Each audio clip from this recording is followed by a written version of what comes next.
Cover those burns with makeup, Mom yelled, throwing foundation at me. My sister smirked from the doorway. No one will believe you anyway. Dad added, some children just need to learn about consequences. Brother agreed, finally someone's teaching her about real discipline. Mom continued, some kids just bring these problems on themselves. They thought I'd stay quiet during rehearsals. But when my costume sleeve rolled up, my director's face changed completely as she saw the pattern of deliberate burns on my arms. The next morning, investigators arrived. My name is Emma, and this is the story of how my high school theater production became the stage for the most important performance of my life, one that would expose the truth my family had been hiding for years. Growing up in the Martinez household was like living in a house of mirrors where everything was distorted, and I was always the problem. My parents, Robert and Linda Martinez, had perfected the art of making their abuse look like parenting to the outside world. My older sister Jessica, 17 and their golden child, had learned to play her role perfectly. My younger brother David, only 14 but already showing signs of their cruelty, was being groomed to follow in their footsteps. The burns started when I was 13. It began with accidents. Mom would grab my arm with her cigarette still burning between her fingers, or Dad would accidentally let the lighter flame touch my skin while lecturing me about my latest supposed transgression. But by the time I turned 15, there was nothing accidental about it anymore. Emma, get in here. Mom's voice cut through the house that Tuesday evening in March. I was in my room, trying to memorize my lines for our spring production of Our Town. I was playing Emily Webb, and despite everything happening at home, theater had become my sanctuary. Mrs. Chen, our drama teacher and director, had seen something in me that my own family refused to acknowledge. I walked into the kitchen where the whole family was gathered around the dinner table. The smell of Linda's cigarettes mixed with the leftover scent of burned coffee created that familiar toxic atmosphere that defined our home.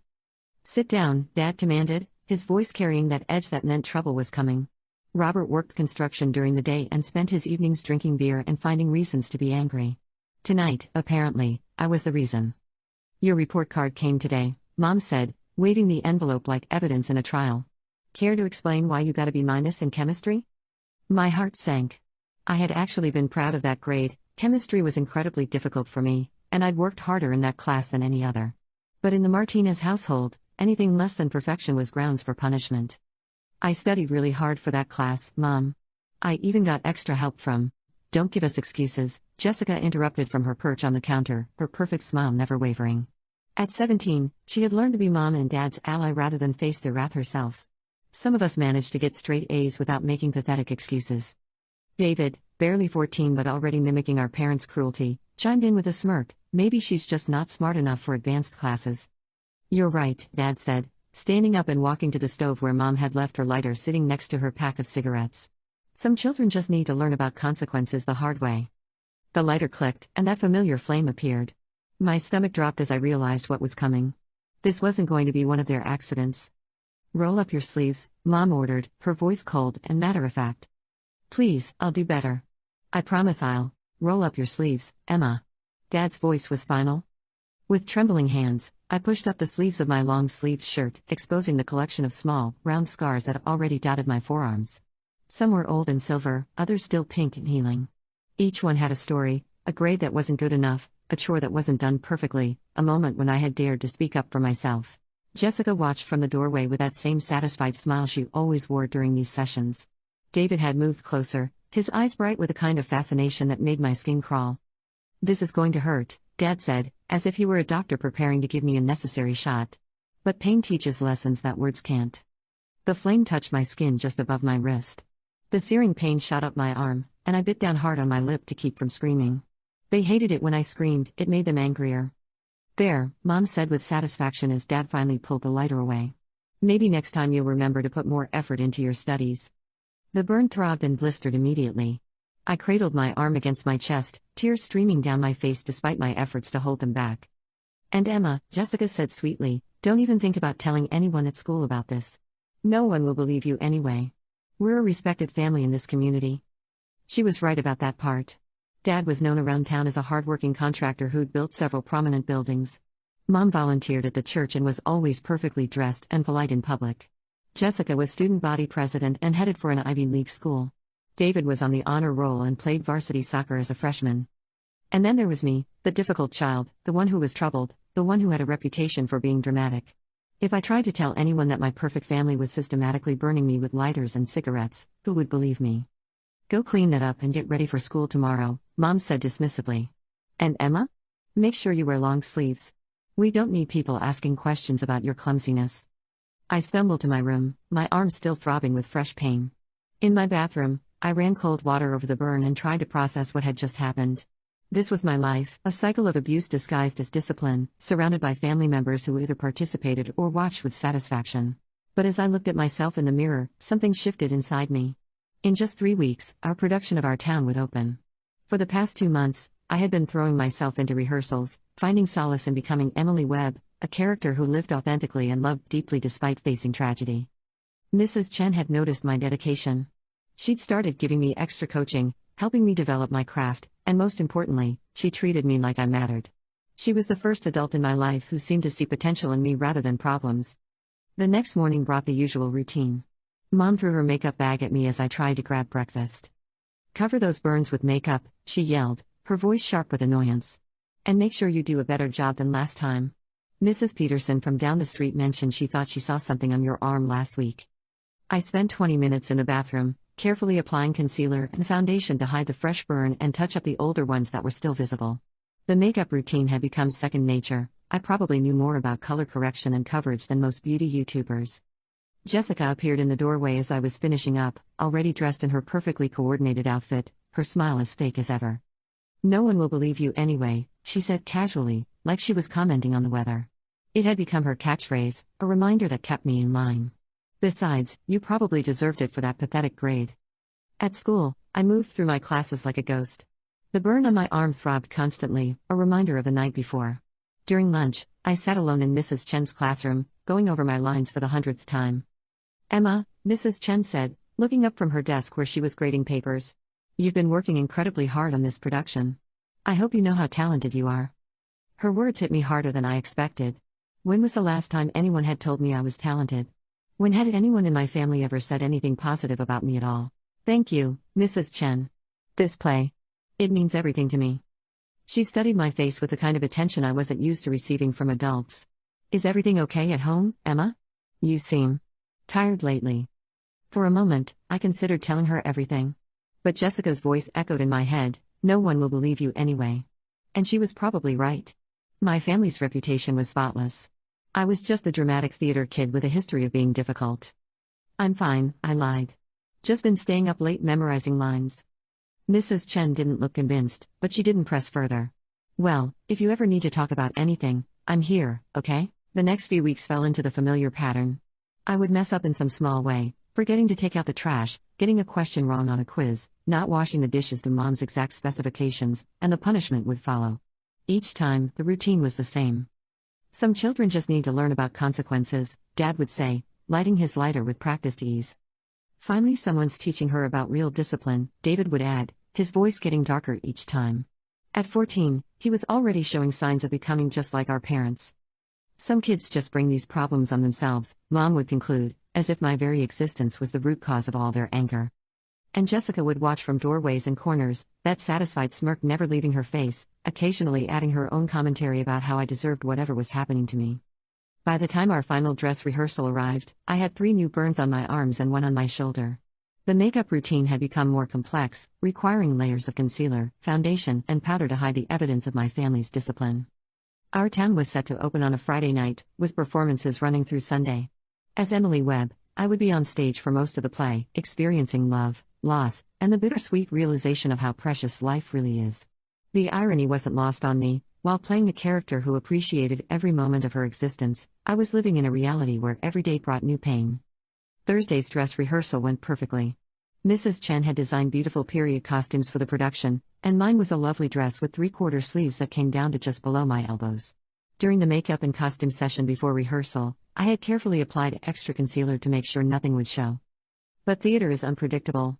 During the final scene, where Emily returns from the dead to relive her 12th birthday, I had to reach up to adjust the prop on the set.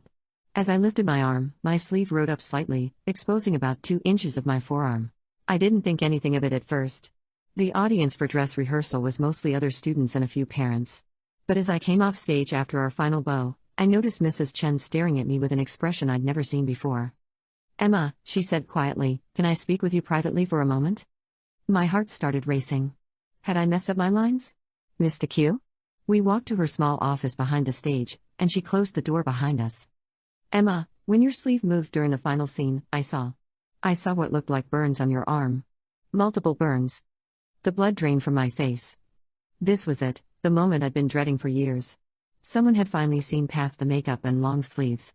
I can explain, I stammered, but no explanation came out. Sweetheart, Mrs. Chen said gently, sitting down across from me, those weren't accidents, were they? For years, I had imagined this moment. I had practiced what I would say, how I would deny everything, how I would protect my family's reputation and maintain the lie. But sitting there in Mrs. Chen's office, looking into the eyes of the first adult who had ever shown me genuine care and concern, I couldn't do it anymore. No, I whispered. They weren't accidents. And then, for the first time in my life, I told the truth. All of it. I told her about the lighters and cigarettes, about the pattern of discipline that had escalated over the years, about Jessica's taunts and David's growing participation, about my parents' careful maintenance of their public image while systematically burning me behind closed doors. Mrs. Chen listened without interruption, her face growing paler with each detail I shared. When I finished, she was quiet for a long moment. Emma, she said finally, I need you to know that what your family is doing to you is not discipline. It's torture. And it's illegal. But they'll say I'm lying, I protested. Jessica always says no one will believe me anyway, and she's right. They're respected in the community, and You're just a child who deserves to be safe, Mrs. Chen interrupted firmly. And I believe you. Emma, I'm a mandated reporter, which means I'm legally required to report suspected child abuse. But more than that, I care about you, and I'm not going to let this continue. That night, I went home knowing that everything was about to change. My family had no idea that their secret was out, that someone finally knew the truth about what happened behind our closed doors. The next morning was opening night of our town. I woke up to the sound of aggressive knocking on our front door. Through my bedroom window, I could see two official-looking cars parked in our driveway. Emma, Dad bellowed from downstairs. Get down here right now. I threw on a long-sleeved shirt and hurried downstairs to find my entire family gathered in the living room with two Child Protective Services investigators and a police officer. Mom's perfectly applied makeup couldn't hide the panic in her eyes. Dad's face was red with barely controlled rage. Jessica looked confused and worried for possibly the first time in her life. David seemed to be trying to make himself invisible. Emma Martinez? One of the investigators, a kind-looking woman in her 40s, stepped forward. My name is Sarah Wilson, and this is my colleague, Detective James Park. We're here because we received a report about possible child abuse in this home. The room fell dead silent. I could feel my family's eyes boring into me, but for the first time in years, I wasn't afraid of their anger. We need to speak with you privately, Emma, Detective Park said. Is there somewhere we can talk? She doesn't need to talk to anyone privately, Dad interjected, his voice carrying that dangerous edge I knew so well. This is obviously some kind of misunderstanding. Emma is a troubled child who's been known to make up stories for attention. Sir, Detective Park said calmly, we're going to need you to step back and let us do our job. As we walked toward the kitchen, I heard Mom hiss at Jessica, I told you we should have made her use more makeup. In the kitchen, with the investigators and the police officer, I felt safer than I had in my own home for as long as I could remember. Detective Park was gentle but thorough in his questions, while Sarah Wilson took careful notes of everything I said. Emma, Sarah said, we're going to need to document your injuries. Would you be comfortable showing us your arms? With trembling hands, I rolled up my sleeves for what I hoped would be the last time. The investigators' faces hardened as they saw the full extent of the burns, dozens of them in various stages of healing, creating a horrific pattern of abuse that covered both of my forearms. Jesus, Detective Park muttered under his breath. How long has this been going on? About 2 years, I said quietly. They took photographs, documented each burn, and asked detailed questions about when and how each injury had occurred.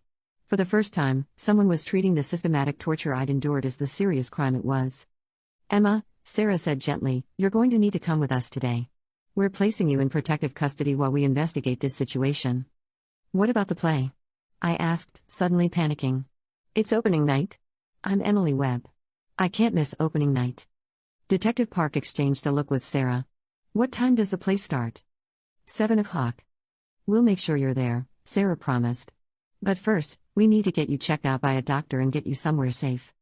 As we walked back through the living room, my family was huddled together on the couch, no longer looking like the perfect unit they'd always pretended to be.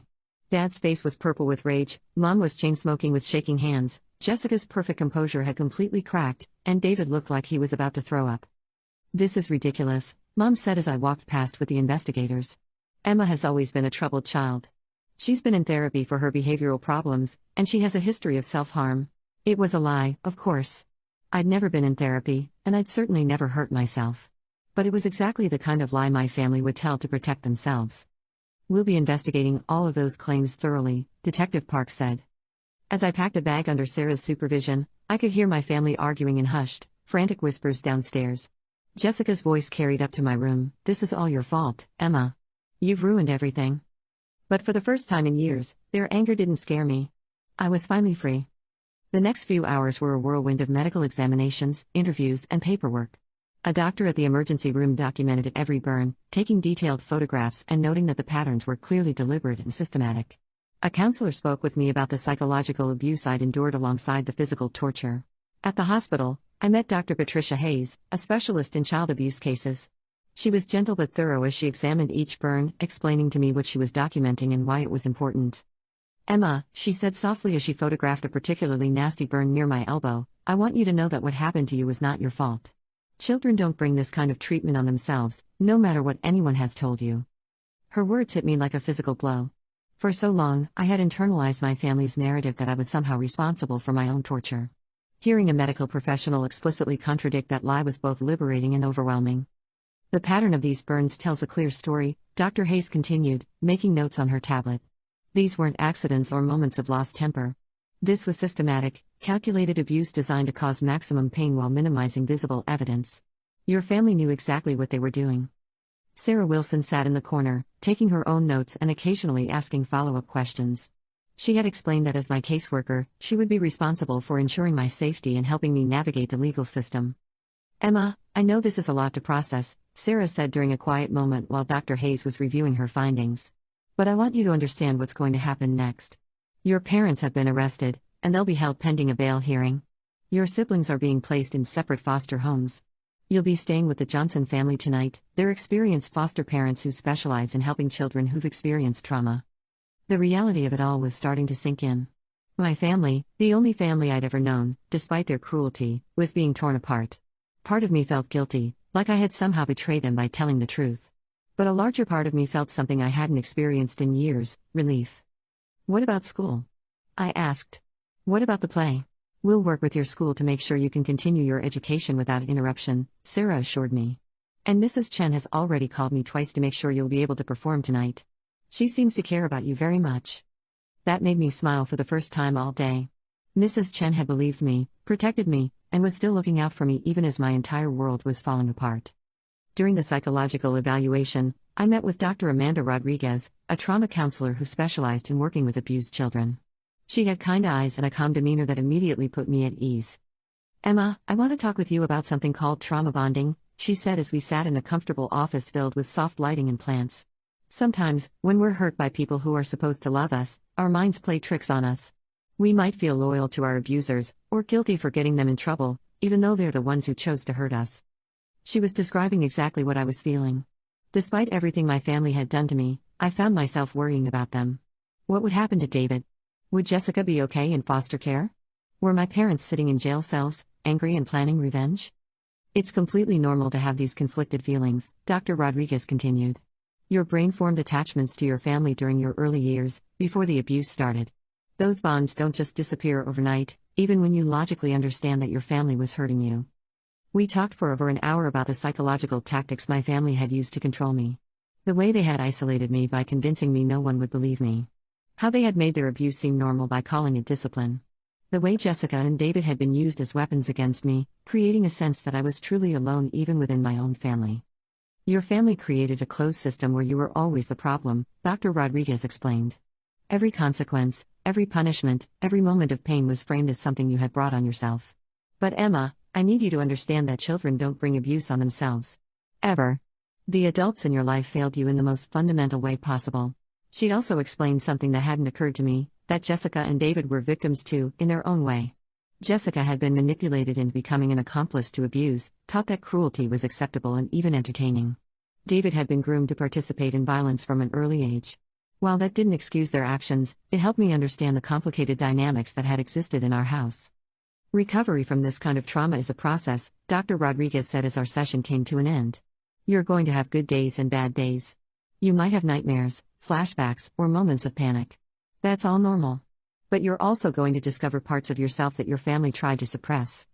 You're going to learn what it feels like to be safe, to make mistakes without fear, to be celebrated instead of punished. Before leaving the hospital, I had one more meeting with Detective Park. He explained that the investigation was already yielding significant evidence. "Emma, we've executed search warrants on your family's home, phones, and computers," he said. "What we found so far is disturbing but helpful for building our case. Your parents had been researching methods of punishment and pain infliction for years. They had detailed records of your discipline sessions, including dates, reasons, and methods used." My stomach turned. They had been treating my torture like a science experiment, documenting it like researchers studying the effects of pain on a subject. "We've also found evidence that they were planning to escalate their abuse," Detective Park continued. "There were internet searches about more severe forms of punishment, and discussions and text messages about teaching you lessons you'll never forget." The implications were chilling. If Mrs. Chen hadn't noticed those burns, if I hadn't found the courage to tell the truth, how much worse would things have gotten? "Your testimony and the physical evidence are more than enough to prosecute this case," Detective Park assured me. "Your family's own documentation of their crimes is going to make this an open and shut case." The Johnson family picked me up from the hospital around 5 p.m. Margaret and William Johnson were in their 50s, a soft-spoken couple who had been fostering children for over 15 years. They had raised 4 children of their own and had fostered dozens of others, specializing in emergency placements and children from traumatic situations. "Emma," Margaret said as we drove toward their house, "we want you to know that our home is a safe space. You don't have to earn your place with us, and you certainly don't have to be perfect. We're here to support you while you heal and figure out what comes next." Their house was warm and welcoming, filled with family photos and the kind of comfortable furniture that invited you to relax. They showed me to a bedroom that would be mine for as long as I needed it, painted in soft blues and greens, with a comfortable bed, a desk for homework, and shelves lined with books. "The other children we fostered have left some things behind," Margaret explained, gesturing to a dresser full of clothes in various sizes. "You're welcome to use anything that fits until we can get you your own things." It was surreal, being treated with such kindness and consideration. In my family's house, every kindness came with strings attached, every gesture of care was conditional on my behavior. Here, I was being offered safety and comfort simply because I was a child who needed help. William knocked gently on my door around 6 p.m. "Emma," Mrs. Chen called. "She wanted to make sure you still wanted to perform tonight, and she said she'd understand completely if you needed to rest instead." The idea of missing opening night was unbearable. This play had been my lifeline for months, and Mrs. Chen had worked so hard to make it special. More importantly, I wanted to prove to myself that my family's abuse hadn't stolen my passion or my talent. "I want to perform," I said firmly. "I need to." True to her word, Sarah made sure I was back at school by 6:30 p.m. for the opening night of our town. Mrs. Chen was waiting for me in the dressing room, her eyes red from crying. "Emma," she said, pulling me into a hug, "I'm so proud of you for being brave enough to tell the truth." "Are you sure I should still perform tonight?" I asked. "With everything that's happened?" "Absolutely," she said firmly. "This is your moment to shine, and no one can take that away from you." As I got into costume and makeup, real makeup this time, the kind meant to make me beautiful rather than hide evidence of abuse, I felt a strange sense of peace. For years, I had lived in fear, walking on eggshells, trying to be perfect enough to avoid the next punishment. Tonight, I would step onto that stage as myself, with nothing to hide. The performance was magical. As Emily Webb, I poured every ounce of pain, hope, and newfound freedom into my portrayal. When Emily realizes how precious life is and how much people take for granted, I felt like I was speaking directly to my own experience. The audience was completely captivated, and when the final curtain fell, the standing ovation seemed to go on forever. Mrs. Chen found me backstage afterward, tears in her eyes. "Emma, that was extraordinary. You've been through hell, and yet you just gave the most beautiful, authentic performance I've ever seen from a student." As the cast celebrated our successful opening night, I got a text from Sarah Wilson. The investigation was moving quickly. They had interviewed several neighbors who admitted they had suspected something was wrong but hadn't known what to do. My school records showed a pattern of suspicious injuries that teachers had noticed but hadn't reported. Most importantly, they had found evidence that my parents had been researching how to inflict pain without leaving obvious traces, including internet searches about discipline techniques and how to treat minor burns. Jessica's attempt to paint me as a troubled child who made up stories had backfired spectacularly when investigators discovered her own diary, where she had written extensively about watching my punishments and how much she enjoyed seeing me in pain. David, when questioned separately, had broken down and admitted to everything, describing in detail how our parents had been training him to participate in my abuse. By Sunday night, after our final performance of our town, Both of my parents had been arrested and charged with child abuse, aggravated assault, and endangering the welfare of a minor. Jessica, as a minor herself, was placed in a separate foster home, but she was facing potential charges as an accomplice. David was also placed in foster care and was scheduled to begin intensive therapy. The Martinez family's perfect reputation crumbled overnight. The local newspaper ran a front-page story about the house of horrors where a teenage girl had been systematically tortured for years while her family maintained a facade of respectability. Dad's construction business collapsed as clients canceled contracts, and Mom was removed from all her volunteer positions at the church. I was placed with an emergency foster family, the Johnsons, who were experienced in caring for children from traumatic situations. For the first time in years, I slept through the night without fear. I could wear short sleeves without worrying about hiding anything. I could make mistakes without anticipating punishment. The legal proceedings took several months, but the evidence against my parents was overwhelming. They both eventually pleaded guilty to multiple charges in exchange for reduced sentences. Dad received 8 years in prison, while Mom got 6 years. Jessica was sentenced to 2 years in a juvenile facility and mandatory therapy. David, being the youngest and clearly a victim of manipulation himself, was placed in long-term foster care with extensive counseling. During the trial, the full extent of my family's calculated cruelty came to light. Prosecutors revealed that they had kept detailed records of my punishments, treating my abuse like a science experiment. They had researched the best ways to inflict pain without leaving permanent damage, and they had coached Jessica and David on how to participate and how to maintain secrecy. The most chilling evidence was a recording David had made on his phone of one of my punishment sessions, apparently for his own entertainment. In it, you could hear my parents calmly discussing the best placement for the burns while I sobbed in the background. Jessica's voice was audible too, suggesting they should burn my shoulder where it would be easier to hide. The community was shocked. How had a family that seemed so normal, so respected, been hiding such systematic abuse? The case became a cautionary tale about how perfectly abusers can blend into society, and how important it is to believe children when they try to tell their stories. Mrs. Chen testified as a character witness during my parents' sentencing hearing. She told the court about my talent, my resilience, and my potential. She talked about how I had channeled my pain into my art, creating something beautiful despite the hell I was living through. Emma Martinez is one of the strongest people I've ever met, she said. Despite years of systematic torture, she never lost her capacity for empathy, creativity, and hope. Her parents tried to break her spirit, but they failed. Emma is a survivor, and she deserves a chance to thrive. The judge, when issuing the sentences, was particularly harsh in his condemnation of my family's actions. This wasn't discipline, he said. This was torture, plain and simple. You systematically abused a child for years, and you enlisted your other children to participate in that abuse. You have shattered a family and traumatized multiple children, all while maintaining a facade of respectability in your community. The sentences I'm imposing today reflect the severity of your crimes and society's absolute rejection of your actions. As for me, I continued living with the Johnson family, who eventually became my adoptive parents when it became clear that reunification with any biological family member wasn't possible or safe. They supported my involvement in theater, celebrated my academic achievements, and most importantly, they showed me what a healthy family actually looked like. I testified at my parents' sentencing hearing via video link, as I was still too traumatized to face them in person. But I wanted them to hear from me directly about the impact of their actions. For years, you told me that I brought these problems on myself, I said, reading from a statement I had prepared with my therapist. You told me that I deserved the pain you inflicted. You trained my siblings to believe that watching me suffer was entertainment. You tried to convince me that no one would believe me if I told the truth. But you were wrong about everything. I didn't deserve to be tortured. No child deserves what you did to me. And people did believe me when I finally found the courage to speak up. Your actions were criminal, and now you're facing the consequences of your choices. I want you to know that despite everything you did to me, you didn't break me. I'm going to college next year on a theater scholarship. I'm surrounded by people who love and support me. I'm getting the therapy I need to heal from what you did. And most importantly, I'm going to make sure that other children who are suffering in silence know that there are adults who will believe them and help them. You thought you could hide behind your reputation and your fake respectability. You thought you could torture me indefinitely and get away with it. But the truth has a way of coming out, and justice has a way of finding those who hurt children. I hope that someday you'll understand the full weight of what you did.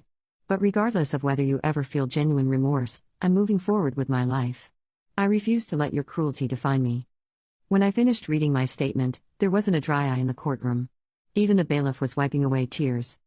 3 years later, I'm now a freshman at Northwestern University, majoring in theater arts with a minor in social work. I want to become a drama teacher like Mrs. Chen, someone who can provide a safe space for children and maybe notice when a student needs help. I still have scars on my arms, they'll never completely fade. But I no longer see them as marks of shame or evidence of my family's cruelty. Instead, they're reminders of my survival, proof that I endured something terrible and came out stronger on the other side. Jessica was released from juvenile detention after 18 months and is currently in a transitional living program. She's written me several letters apologizing for her role in my abuse, but I'm not ready to have contact with her yet. My therapist says that forgiveness is a process, and I shouldn't feel pressured to forgive anyone before I'm ready. David has been adopted by a family in another state and is reportedly doing well in therapy. Unlike Jessica, he was clearly a victim of our parents' manipulation, and I hope he can heal from the trauma of being trained to participate in abuse. My adoptive parents, the Johnsons, have become the family I never knew I needed. They've shown me what unconditional love looks like, what it means to have parents who are proud of your achievements rather than looking for reasons to punish you. Mrs. Chen and I still keep in touch. She came to my high school graduation and cried harder than anyone when I gave my valedictorian speech about finding your voice and speaking truth to power. She visits me at Northwestern when she can, and we're planning to collaborate on a theater program for at-risk youth. The most satisfying part of this whole experience, though, was learning that my decision to finally tell the truth had ripple effects throughout our community. 3 other children came forward after my case made headlines, reporting abuse in their own homes. The Child Protection Services in our county completely revamped their training and protocols based on lessons learned from my case. My story was even featured in a documentary about hidden child abuse, and I've spoken at several conferences for social workers and teachers about recognizing signs of abuse in children. Every time I share my story, I think about what Jessica used to tell me: no one will believe you anyway. She was wrong. People did believe me. More importantly, I learned to believe in myself. Sometimes I think about that night when everything changed, the final dress rehearsal when my sleeve rolled up and Mrs. Chen saw the burns. Such a small moment, a tiny wardrobe malfunction, but it changed the entire trajectory of my life. If I could go back and speak to my 15-year-old self, hiding burns under layers of makeup and living in constant fear, I would tell her what I know now: that courage isn't the absence of fear, it's speaking truth despite being terrified. I would tell her that some adults will believe her, protect her, and help her heal. I would tell her that the family who tortured her doesn't define her worth, and that she deserves love, safety, and respect. Most importantly, I would tell her what Mrs. Chen told me all those years ago: you are talented, you are valuable, and you matter. My parents thought they could break me with fire and pain. They thought they could teach me to accept abuse as love, torture as discipline. They thought their reputation and my silence would protect them forever. They were wrong about everything. The truth, as it turns out, is much stronger than lies, secrets, and carefully maintained facades. And sometimes, all it takes is one adult who cares enough to ask the right questions and one moment of courage to speak the truth. Justice, as I learned, might be delayed, but it's rarely denied. And revenge? Sometimes the best revenge is simply living well, speaking truth, and refusing to let those who hurt you define who you become. The Martinez family's perfect reputation is gone forever, destroyed by their own actions and the courage of the child they tried so hard to break. And me? I'm not just surviving anymore. I'm thriving.